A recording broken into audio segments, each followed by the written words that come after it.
चलिए शुरू करते हैं।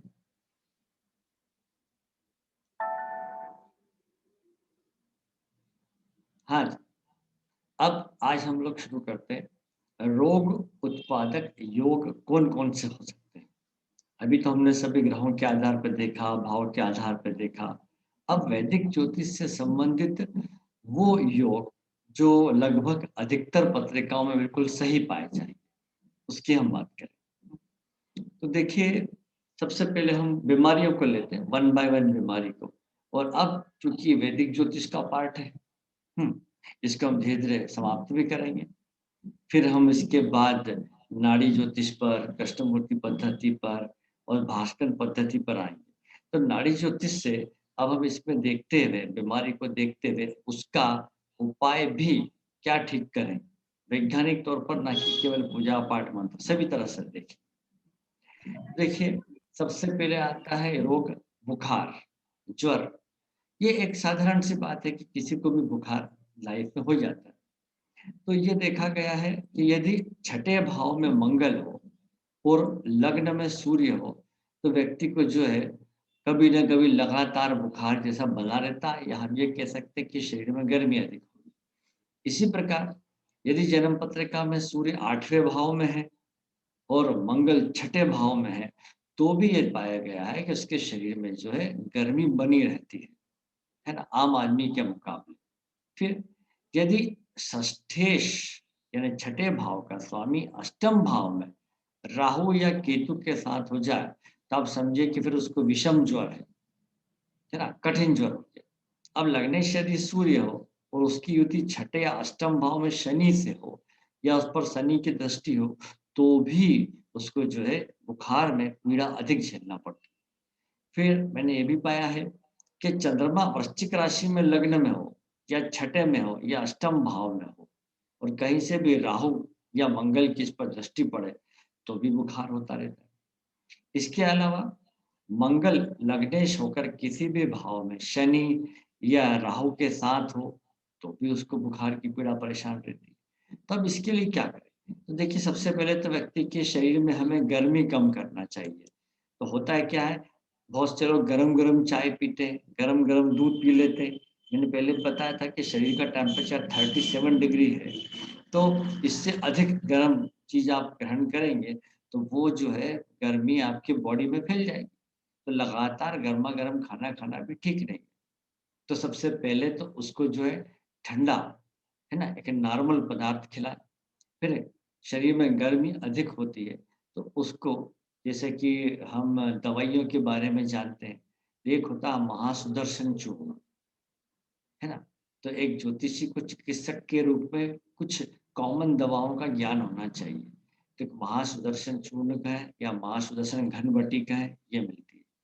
ये रोज़ रात को वो जो है 7 दिन लगातार दूध के साथ ले ले, तो ये ज्वर में कमी आती है ना? 7 दिन लगातार ले लिया, उसके बाद फिर चाहे तो एक बार लिया तो फिर 3 दिन छोड़कर, फिर 4 दिन छोड़कर, धीरे-धीरे ये रोग समाप्त हो जाता है।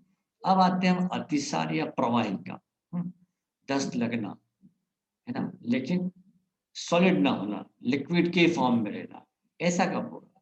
तो यदि जन्म कुंडली में, लग्न में शनि की राशि में बुध हो और उस पर सूर्य की दृष्टि हो, या शनि की राशि में सूर्य बुध दोनों हो, तो ये रोग हो जाता है। इसी प्रकार सप्तम भाव में शुक्र होता है, तो कभी से भी ये रोग परेशान करता, अतिसार। फिर छठे स्थान में शुक्र हो और षष्ठेश जो है शनि, राहु या केतु के साथ हो, तो भी ये समस्या हो जाती है, दस्त लगना, है ना? लगातार। फिर लग्न में राहु हो, है ना? और बुध के साथ हो, तब भी ये समस्या होती है। यहाँ तक ये भी देखा गया है कि सप्तम में गुरु बैठा हो, तो दृष्टि लगने पे पड़ेगी। ऐसे व्यक्ति को भी कभी न कभी जो है अतिसार की समस्या लंबे समय तक परेशान कर सकती है ना? अब इसके लिए क्या करें? तो इसका इलाज है पानी, ठीक है? पानी पीना, इलेक्ट्रॉल पाउडर जो आप बताते हैं वो, है ना? तो ये चीज़ सबसे अच्छी है, पानी। इसके लिए कोई विशेष दवा का इलाज ना करें। फिर आता है संग्रहणी, है ना? संग्रहणी का मतलब होता है आंतों में सूजन होना। तो ये पेट से प्रभावित है, पेट में होता है। तो पंचम भाव पेट का, तो पंचम भाव में पापी ग्रह मौजूद हो, शनि, राहु, केतु साथ में हो, कोई एक ग्रह से कोई नुकसान नहीं होगा, है ना? ना तो शनि अकेला पंचम में खराब है, ना राहु, ना केतु। इनमें 2 का संयोग बैठना चाहिए, है ना? या पंचमेश जो है अष्टम भाव में चला जाए तो भी आंतों में सूजन हो जाती है। ऐसा खाया-पिया जो है ठीक से अंग को लगता नहीं है, शरीर में भारी-भारीपन लगता है और सुस्ती आती रहती है। ऐसी कंडीशन में जो है हिंगवाष्टक चूर्ण, है ना? ये आजकल सब बने-बनाए मिल जाते हैं। उसका प्रयोग लगातार अगर हम करवा दें 7 दिन तक व्यक्ति को, तो वो ठीक हो जाता है। जी, हाँ। अब इसके बाद ये 1, 2 और हमने 3, 3 रोग पर आ गए। अब हम आते हैं चौथे रोग की ओर। तो देखिए, अब होता है एक अरुचि, अजीर्ण या मंदाग्नि, है ना? अरुचि का मतलब भोजन खाने में मन ना लगना, फिर अजीर्ण हो जाना, यानी खाया-पिया जो है ठीक से पचता नहीं है, मंदग्नि हो जाती है, इसी को बोलते हैं। तो ऐसा कब होगा, है ना? जब लग्न में पापी ग्रह हो, लग्न में पापी ग्रह हो और अष्टम में शनि हो जाए। अब पापी ग्रह जो बोलते हैं, तो देखिए मैं तो पापी ग्रह शब्द यूज़ नहीं करना चाहिए। सूर्य हो, क्रूर ग्रह, सूर्य, मंगल हो, राहु या केतु हो और तब शनि यदि अष्टम भाव में होगा तो ऐसी समस्या आती है। इसी प्रकार लग्न में राहु होता है और अष्टम में शनि होता है, तो भी वही स्थिति होती है। इसके अलावा लग्नेश, चतुर्थेश और अष्टमेश की युति हो जाए, फिर से लग्नेश चतुर्थ भाव का स्वामी और अष्टम भाव का स्वामी एक साथ हो जाए, तो ये व्यक्ति को अजीर्ण मंदाग्नि बीमारी हो जाती है। खाना खाने के बाद भी बड़ी देर तक उसको भारी लगता है, अगले दिन भी डकारें आती जबकि खाया-पिया कुछ नहीं। इसके लिए सबसे जो बेस्ट दवाई होती है, वो चित्रकादिवटी है। अब देखिए जितनी भी हम जड़ी-बूटी का नाम लेते हैं दवा, वो सब जड़ी-बूटियों से बनती है और हर एक जड़ी-बूटी जो है किसी न किसी ग्रह से संबंधित है। तो यहाँ पर इसमें जो घटक डलते हैं चित्रकादिवटी में, वो जैसे व्यक्ति लेता है तो वो सीधे उससे ग्रहों पर प्रभाव डालते हैं। हुँ। अब आएँगे हम कृमि रोग। कृमि रोग का मतलब होता है पेट में कीड़े पड़ जाना। तो ये मैंने देखा है कि मेष और मिथुन लग्न के जातकों को और कर्क लग्न के जातक को भी पेट में कीड़े होने की शिकायत रहती है। इसका पता नहीं चलता है। इसके जो लक्षण हैं, उस लक्षणों में ये पाया गया है कि व्यक्ति ढीला-ढीला सा महसूस करता है, हल्की हरारत बुखार की रहती है लेकिन उससे बुखार होता नहीं है। है ना? तो किसी भी कुंडली में जो है शुभ ग्रह की दृष्टि से रहित बलवान राहु या केतु सप्तम भाव में हो, तो पेट में कीड़े हो सकते हैं। इसी प्रकार वृश्चिक राशि का चंद्रमा यदि छठे में, 7वें में, 8वें में हो, तो ये स्थिति में भी जो है उसको कृमि रोग हो सकता है। ठीक? अब इसके लिए जग प्रसिद्ध है, बायोवेडिंग चूर्ण आता है ना? और उसमें उसका लेने का तरीका भी लिखा होता है। ख़ास तौर पर रात के समय इसको पानी से लिया जाता है और लगातार 4-5 दिन लेने से कृमि रोग ठीक हो जाता है। जनरली ये सिर्फ़ बच्चों को ही नहीं, बड़ों को भी ये समस्या होती है, ठीक? तो उन्हें भी हम कभी-कभी ये चूर्ण ले सकते हैं ताकि पेट के कीड़े नष्ट हो। फिर आते हैं पांडु या कामला रोग हम कहते हैं। ये पीलिया भी होता है इसका। तो इसमें मैंने देखा है कि चंद्रमा जो है मंगल के साथ छठे भाव में हो या गुरु छठे में 8वें भाव में हो, तो भी व्यक्ति को ये पीलिया रोग की शिकायत हो जाती है। ये ठीक रोग नहीं है ना? इसमें व्यक्ति कमज़ोर पड़ जाता है, शरीर में पानी की कमी हो जाती है। ये जनरली बाहर का खान-पान वगैरह से होता है। इसके लिए जो है पथ्य-अपथ्य का ही विचार किया जाता है कि क्या खाएँ, क्या ना खाएँ, ठीक? तो इसके लिए तो जैसा अभी अ, वैद्य या आपके डॉक्टर ने बोला हो, वैसा ही इलाज करें। आपकी तरफ से हम ये कहेंगे इसको गर्म पानी पीना चाहिए, ठीक? और कोई विशेष इलाज ना करें। फिर आता है रक्तपित्त। रक्तपित्त क्या? देखिए जन्म कुंडली में कहीं पर भी चंद्र-मंगल की युति हो तो हम कहते हैं भई बहुत अच्छी बात है, उसको धन की कमी नहीं रहेगी। लेकिन हम बात कर रहे हैं रोग की, तो ऐसे व्यक्ति को रक्तपित्त होता है। यानी रक्त में पित्त की मात्रा बढ़ जाना, पित्त अर्थात एसिड। इसकी वजह से उसको नक्सिर का भी कष्ट रहता है, नाक से खून बहना, ये बड़े लोगों को भी होता है, अचानक नाक से खून निकलना। तो मंगल सप्तम भाव में हो तो भी स्थिति रहती है, मंगल छठे भाव में होता है, तो समझिए कि 25 वर्ष की उम्र के पहले ये बीमारी परेशान करती है, ठीक। कर्क राशि का मंगल भी रक्त पित्त उत्पन्न कर देता है, और छठे भाव में पाप ग्रहों के साथ मंगल हो तो भी ये समस्या हो सकती है। अब इसके लिए क्या करें? तो देखिए, इसके लिए सबसे अच्छा होता है अडूसा का रस। अब अडूसा क्या होता है? वासा। तो वासारिष्ट नाम की दवाई बनी बनाई मार्केट में मिलती है, ठीक। तो कई बार हमारे पास कोई ऐसा कस्ट आए अपने पास जिसको इस प्रकार के शरीर में रक्त में गर्मी हो गई हो, ठीक है? और वो ये युतियाँ दिखाई दें आपको, जो समय बताया, तो आप उसको वासारिष्ट की सलाह पीने की दे सकते हैं। अब आता है खराब रोग, टीबी, जिसको हम बोलते हैं क्षय रोग। अब जन्म पत्रिका में छठे स्थान में बुध के साथ मंगल हो, है ना? तो ये रोग हो सकता है।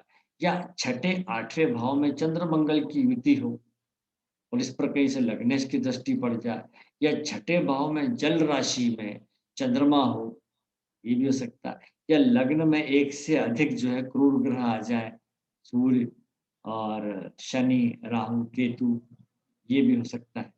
कर्क या सिंह, इनमें से किसी भी राशि में सूर्य और चंद्र की युति हो जाए, तब भी हो सकता है।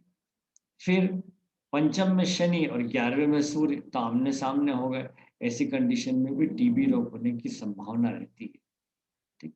अब टीबी रोग के उपचार के लिए बहुत प्रकार-प्रकार की दवाइयाँ मौजूद हैं, लेकिन आजकल क्या है, आपने देखा होगा, टीबी का जो मरीज़ है, उसका इलाज सरकारी अस्पताल में ही होता है। तो जो जिस देश की परिस्थिति है, हम वही कहेंगे कि उसको सीधे अस्पताल में दिखाना चाहिए। इसके लिए स्वयं अपनी तरफ से इलाज करने की कोशिश ना करें, है ना? कोई और कोई उपाय बताएँ। फिर इसके बाद आता है 10वें नंबर पे कृष्णपित्त। कृष्णपित्त क्या होता है? जब कृष्णपित्त बढ़ जाता है तो मुख से और खासतौर पर नाक से काले रंग का लिक्विड निकलता है, काले रंग का, और शरीर पे काले धब्बे भी पैदा पैदा हो जाते हैं। ये कब हो सकता है? जब सिंह या कन्या का जन्म लग्न हो, है ना? या तो सिंह लग्न में जन्म हो या कन्या लग्न में हो, और शनि कहीं से भी लग्न में हो, उसके साथ राहु हो जाए, तो भी हो सकता है। ये कृष्णपित्त। इसके लिए सबसे अच्छा होता है वासारिष्ट और हल्दी, है ना? हल्दी का काढ़ा बनाकर आप दे सकते हैं। फिर आता है कास-श्वास के रोग। तो लग्न में सूर्य शनि की युति हो तो दमा और खांसी पैदा करती है। कास यानी खांसी, सांस से संबंधित। तो लग्न में सूर्य शनि की युति ऐसा पैदा करती है। दूसरा, कर्क राशि का चंद्रमा राहु में हो, राहु के साथ हो, तब भी प्रॉब्लम होती है। इसी प्रकार से मेष लग्न में चंद्र बैठा हो और मंगल शनि राहु से युक्त होकर चंद्र या सूर्य उसको देखता है, तब भी काश श्वास के रोग हो सकते हैं। तो काश का मतलब होता है खांसी। अब खांसी में भी कई बार जो है बहुत ही टिपिकल हो जाती है। तो व्यक्ति हमारे पास आता है तो बोलता है भाई डॉक्टरों से इलाज करा लिया फिर भी ये ठीक नहीं हो पा रहा। तो क्या वजह हो सकती है? तो इसके लिए देखिए अ, इसके लिए अ, हाँ, श्वास-काश के लिए। ठीक है, श्वास-काश के लिए सबसे पहली बात जिसको भी हो रही है, उसको सबसे पहले दही खाना बंद करा दीजिए, है ना? दही खाना बंद करें, ठंडी चीज़ों का सेवन बंद करें, ठीक? और उसको भाप लेना है।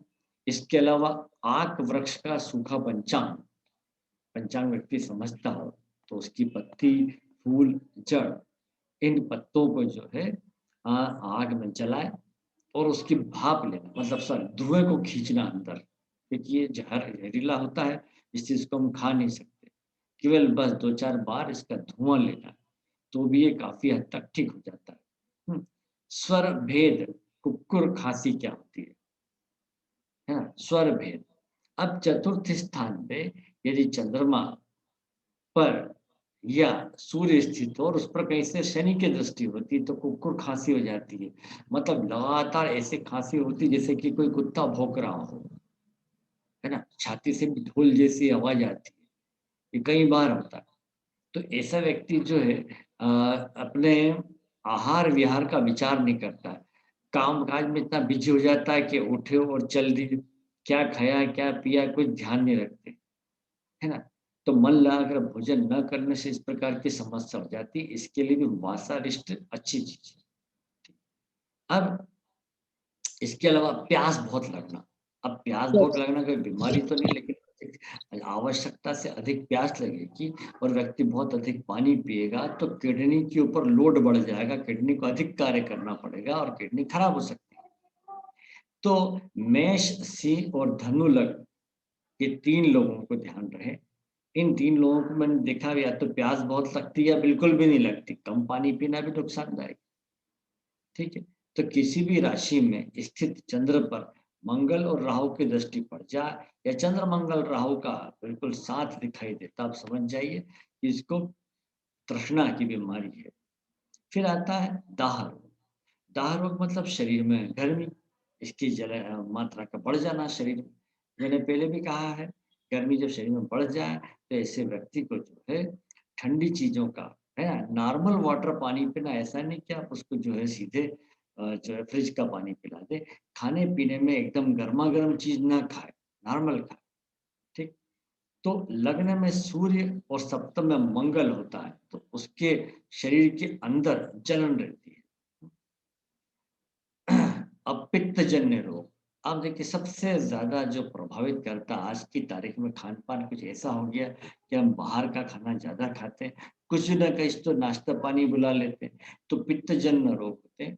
तो छठे भाव में पाप ग्रह हो, उनके साथ सूर्य हो या छठे भाव में राहु अकेला भी हो या मंगल के साथ हो, तो पित्तजन्य रोग होना स्वाभाविक है। शुक्र पर कहीं से भी षष्ठेश की दृष्टि पड़ती हो, है ना? या शनि की भी कोई दृष्टि पड़ जाए या लग्न या अष्टम में सूर्य के साथ लग्नेश की युति हो जाए, लग्न में या अष्टम में, तब भी पित्त हो जाता है ना? पित्तजन्य रोग। फिर मेष, सिंह, धनु लग्न का जन्म हो, तो भी ये समस्या देखिए। और दूसरे, छठे दूसरे दूसरे, छठे और 8वें स्थान में राहु और उस पर कहीं से मंगल की दृष्टि पड़ती है, तो भी पित्तजन्य रोग हो जाता है। तो इसके लिए ठंडाई, है ना? ठंडाई आप जानते हैं, तैयार मिलती है, वो पी सकता है ना?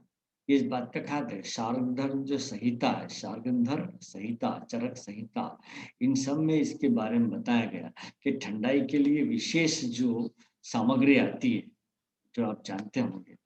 है ना? ठंडा ये नहीं जो बाज़ार में मिलती है, गजगुरु जी की ठंडा ये वो जो आप ले आते हैं, उसमें मैक्सिमम शुगर पानी है और कुछ नहीं है, शुगर सिरप है। ठंडाई की सामग्री आपको किराना स्टोर पे मिलेगी। वो ठंडाई बनाकर आप जब लगातार इसको पिलाएँगे तो ठीक होगा पित्तजन्य रोग। दूसरा तरीका होता है, सुबह-शाम घर पे बनी हुई ताज़े दही की छाछ स्वयं बनाकर पिए खाली पेट। क्योंकि ये जो है पित्तजन्य रोग खान-पान की अनियमितता से पैदा होता है, व्यक्ति के अपने असावधानी से होता है। मैंने पहले भी कहा असावधानी ही पाप है, उससे रोग पैदा हो जाते हैं। अब अगला आता है मूर्छा रोग। कभी-कभी चलते-चलते व्यक्ति बेहोश हो जाता है। तो मंगल का प्रभाव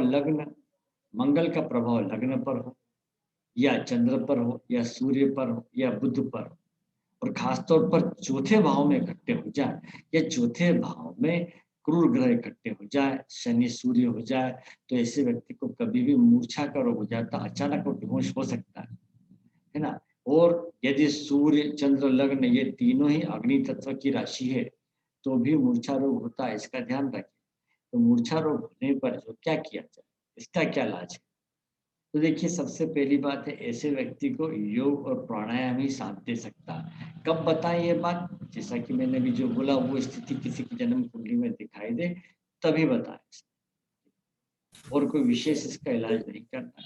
अब आता अपस्मार। अपस्मार को हम बोलते हैं मृगी, है ना? मिर्गी का दौरा पड़ना, जो एक रेयर बीमारी है लेकिन होती तो बहुत बुरी होती है। इसमें शरीर अचानक आदमी गिर जाता है और तड़पने लगता है और मुँह से झाग आ जाता है। अधिक समय तक ये स्थिति बनी रहे तो मृत्यु भी हो। तो जा बाहेर घेऊन पड. हाँ, अभी आप माइक बंद कर दीजिए, डिस्टर्बेंस आ रहा है। तो यदि जन्म कुंडली में सूर्य और चंद्र एक साथ हो, अष्टम भाव में मंगल हो, तो उसको मृगी का दौरा पड़ सकता है। फिर इसके अलावा ये भी देखा है कि लग्न में राहु हो और छठे भाव में चंद्रमा शनि की राशि में हो तो भी खतरा है। इसी प्रकार लग्न में बलवान चंद्र शनि मंगल से युक्त हो तो भी हो सकता है। छठे या आठवें भाव में शनि मंगल की युति हो और सभी पापी ग्रह या खराब ग्रह 3, 6, 11वें भाव में बैठ जाए तो ये 3, 6, 11वें भाव को प्रबल बना देते हैं, है ना? तब भी ऐसा होता है। अष्टम भाव में सर राहु और शनि की युति भी इस रोग का कारक होती है। सर हाँ जी। सर आपने बताया ना कि अष्टम में अगर रवि मंगल बुध हो तो फिर क्या हो सकता है? अष्टम में क्या? रोग रवि मंगल बुध हो ये तो मिर्गी की बीमारी। क्या होता है सर? मिर्गी आना, मिर्गी का दौरा पड़ता ना। मीन्स मुझे समझ में नहीं आया, मिर्गी मीन्स। ये अपस्मार बोलते हैं। मैंने अभी बताया कि इसमें व्यक्ति तड़प कर गिर जाता है, तड़पता रहता, हाथ पांव झटकता और उसके मुंह से सफेद झाग निकलता है। अगर आप तो फ्लिप्स भी बोलते फिल, हैं सर, फ्लिप्स हाँ, आते हैं जो। फिल्मों में देखा होगा तो आपको बताते हैं कि भाई वो जूता सूंघाते हैं इसको। तो शरीर अकड़ जाता है एकदम से। हाँ, ये भी होता है। हिलने लगती, हाँ। ठीक है ना? मीन्स सर ऐसे तड़प के मौत होती है क्या सर? तड़प के मर भी सकता है वो। हम्म। अच्छा। हाँ, अब देखिए हाँ, अब इसके इलाज की जहाँ तक बात करें सर तो एक निवेदन और है कि ये इलाज में ना सर, जैसे कि अपन दवाई गोली के साथ ना जो इसकी ज्योतिषी उपाय हो सकते हैं कि ये ग्रह का दान या ग्रह से, नहीं क्योंकि नहीं नहीं हमसे तो लोग नहीं वो नहीं एक्सपेक्ट सर, करते हैं ना कुछ ज्यादा कि भाई कुछ आप नहीं ग्रह है। संबंधित मेरी ही बात बताओ। सुनिए, आज के जमाने में वो काम ही नहीं आएगा। कलयुग में वो काम नहीं आता, वो सतयुग में चलता था। वो मैंने बहुत कम पाया है। अभी हम बोलते भैया आपको गाय दान करना, स्वर्ण दान करना, कौन करेगा? है ना? नहीं कर सर सकता। ये बात। सर इसका नहीं बताया आपने, एक का कि मेष धनु लग्न वालों को प्यास ज्यादा लगती है, तो अपन इसके लिए क्या करें? या तो प्यास नहीं लगती, मैंने बोला ना इसके लिए उसको, कुछ नहीं कर सकते? उसके लिए जो उपाय की अगर बात करेंगे तो देखिए दाह रोग है, प्यास, तो उसके लिए कोई विशेष उपाय हम नहीं कर सकते, है ना? उसके लिए क्या कर सकता है, वो साधारण जल ही उपाय है। और जल का तो बड़ा महत्व है, जल से कई बीमारियां ठीक होती है। जी।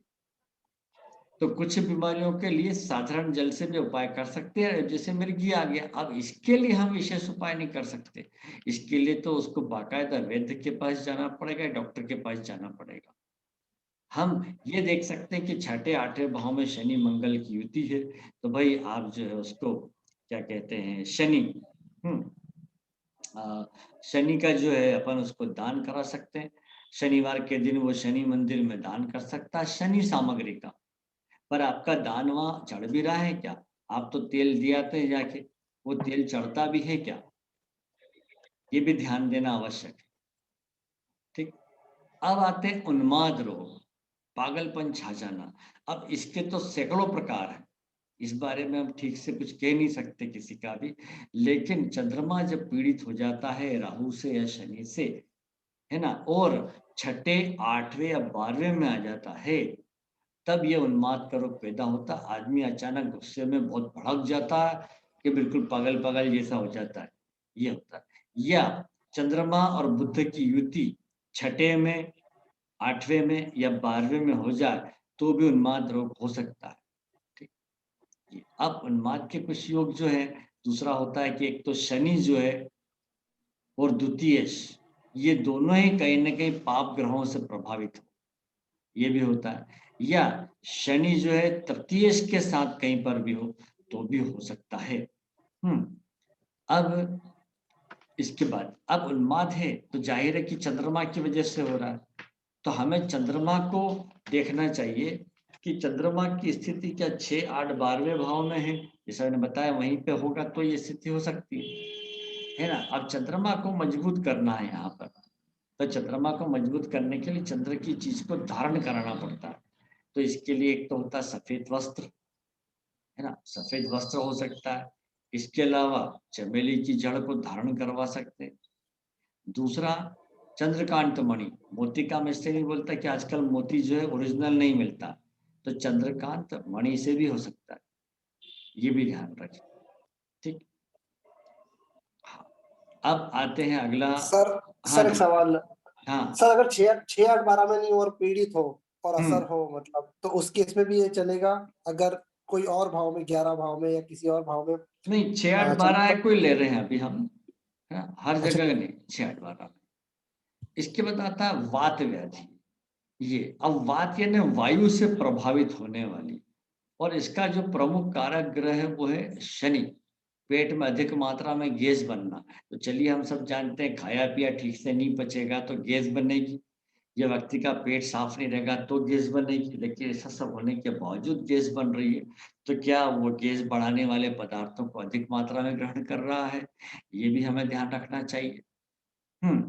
फिर इसमें वात व्याधि भी कई प्रकार की होती है। तो वात व्याधि के लिए बहुत सारी दवाइयाँ वैसे तो मौजूद है आयुर्वेद में, है ना? तो इसके लिए क्या कर सकते हैं वात व्याधि के लिए? तो वात व्याधि के नाम से ही एक वटी मिलती है, वो मुझे योगराज गुग्गल याद आ गया, जो 80 प्रकार के वात रोगों को नष्ट करती है। योगराज गुग्गल, है ना? इसका सेवन कराएं यदि व्यक्ति को, हम 5-7 दिन तक एक छोटी शीशी की गोली मिल जाती है, चाहे पतंजलि की हो या वैद्यनाथ किसी की भी हो। उससे ये थोड़ा ठीक हो जाती है।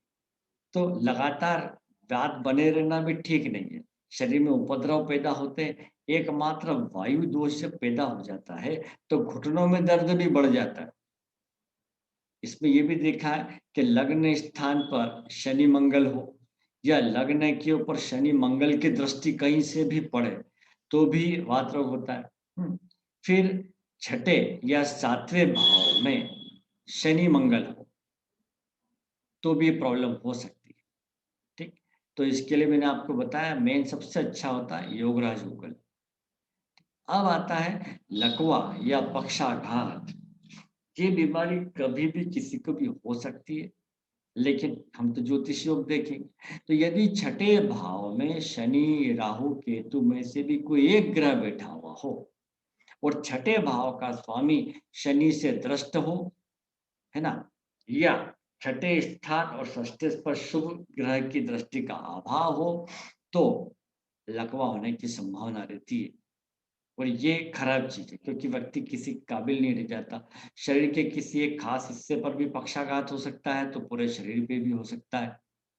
जब वो चल फिर ना पाएगा, कुछ भी नहीं कर पाएगा, तो बड़ी मुश्किल बात आ जाती है। तो ऐसे में हम क्या करें? ऐसा इसी प्रकार सप्तम भाव में शनि और 8वें में राहु हो जाए, तो भी ये समस्या पैदा हो जाती है। अब यदि कमजोर चंद्रमा हो, है ना, वृश्चिक राशि का चंद्रमा हो, और उसको कहीं से शनि देखता हो, तो भी ये समस्या होती है ना?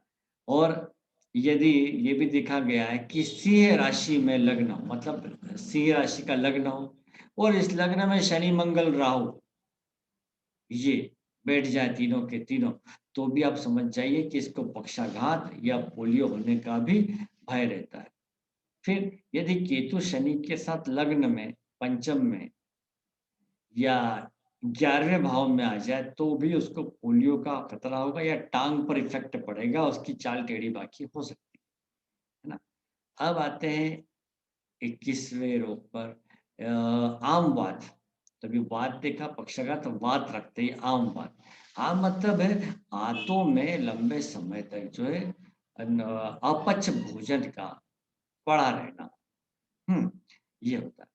तो इसके लिए तो सबसे अच्छा है कि पेट साफ कराएं। पेट साफ करने के लिए आपको बहुत सारे चूर्ण के मालूम ही, हिंगवाष्टक चूर्ण भी होता है। इसके अलावा सोना पत्ती जो होती है उसका चूर्ण मिलता है, जो पंचसकार चूर्ण होता है। पंचसकार चूर्ण, इसको गर्म पानी से दिया जाता है, तो वो ठीक हो सकता है। ठीक, अब यहाँ पर अधिकांश बीमारियों का अगर हम, अब बताइए कि किसी के पेट में अमवात जमा हुआ है, अब हम उसको कोई जाप करवा रहे हैं या उससे कोई वस्तु का दान करवा रहे हैं, तो वो ठीक कैसे होगा, है ना? तो सबसे पहले तो हमें ये काम करना चाहिए कि उससे ग्रह से संबंधित, देखिए जो भी दवाएं बनी है, मैंने फिर बोला कि दवाएं जड़ी बूटियों से बनी है, सारी जड़ी बूटियां किसी न किसी ग्रह को प्रभावित होती है। 9 ग्रहों से संबंधित जड़ी बूटियां होती हैं। ठीक, अब आते हैं हम शूल, शरीर के किसी भी भाग में दर्द होना। तो देखा गया है कि यदि लग्न में सूर्य और मंगल हो तो उसके शरीर में दर्द बना रहता है। लग्न में हो या छठे और आठवें भाव में हो तो भी हो सकता है ये, है ना? तो ये दर्द का कोई विशेष ऐसा उपाय नहीं होता है। इसके लिए यही है कि व्यक्ति क्या कर रहा है, वो अगर अधिक मात्रा में वेट लिफ्टिंग करता है तो उसका शरीर जो सख्त होता है, सख्त होने पर मांसपेशियों में दर्द हो सकता है। तो ऐसे व्यक्ति को जो है आप योग और प्राणायाम करने की सलाह दीजिए, है ना? ये कोई विशेष बीमारी नहीं है, शरीर में दर्द होना। ये कहीं न कहीं दूसरी बात, उसके बावजूद ऐसा ना हो, और अभी जो पिछले हमने वात रोग के बारे में देखा था, तो वायु रोग के कारण भी शरीर में दर्द होता है। हम जो साँस लेते हैं तो वायु शरीर में जगह-जगह फैलती है और विशेष भागों में दर्द पैदा कर देती है। गैस पास नहीं होगी और गैस ऊपर की तरफ चढ़ेगी, तो हमें ऐसा लगता है जैसे हार्ट में प्रॉब्लम हो गई, जबकि ऐसा होता नहीं है। ठीक है? तो उसका इलाज करें, तो भी ठीक हो जाता है। इसके बाद आता है अनाह, हम जिसको कहते हैं उदावरत रोग, या अ, समय पर ठीक से यूरिन पास ना होना, ये भी होता है। तो कई बार क्या होता है, व्यक्ति को यूरिन आ रही पर वो किसी काम में लगा रोक लेता है। तो इस प्रकार से रोकना और समय पर शरीर के विजातीय पदार्थों को बाहर न निकालने पर इस प्रकार की बीमारी हो जाती है। तो सबसे पहले तो अपनी दिनचर्या में कुछ बातें रहती कि भई हमें बाथरूम कब जाना है, नहाना कब है, इसका ध्यान रखना, है ना? और कोष्ठबद्धता को साफ रखें, यानी पेट साफ रखें। तो शनि अगर सप्तम में या चौथे में रहता है, तो इस प्रकार का प्रॉब्लम हो सकती है कि ऐसा व्यक्ति जो है बहुत समय तक अपने मल-मूत्र को रोक सकता है। ये भी देखने में आया। बल्कि राहु, मंगल ये दोनों छठे में हो जाए, आठवें में हो जाए तो ये भी, ऐसा व्यक्ति भी इस योग को रोक लेता है, इस वेग को, और फिर जो है उसके शरीर में बीमारी पैदा हो जाती है। ठीक। अब तो पेट साफ करना ही इसके लिए सबसे अच्छा तरीका है, और उसके लिए क्या दवा लेना मैंने आपको बता दिए। पंचसकार चूर्ण से भी बहुत कुछ ठीक हो जाता है। वात रोगों के लिए मैंने बताया आपको, है ना? योगराज गुग्गल सब जानते होंगे। अब इन दवाओं के बारे में और अगर स्पेशल जानकारी आपको चाहिए तो आप नेट पर सर्च करेंगे कि वो किस-किस काम आती, क्या होता, तो मिलेगा। और हम क्यों शामिल कर रहे हैं आयुर्वेदिक दवाओं को? क्योंकि ये सब की सब किसी न किसी जड़ी-बूटी से बनती है और सभी जड़ी-बूटियों पर ग्रहों का अधिकार होता है। इस चलिए, अभी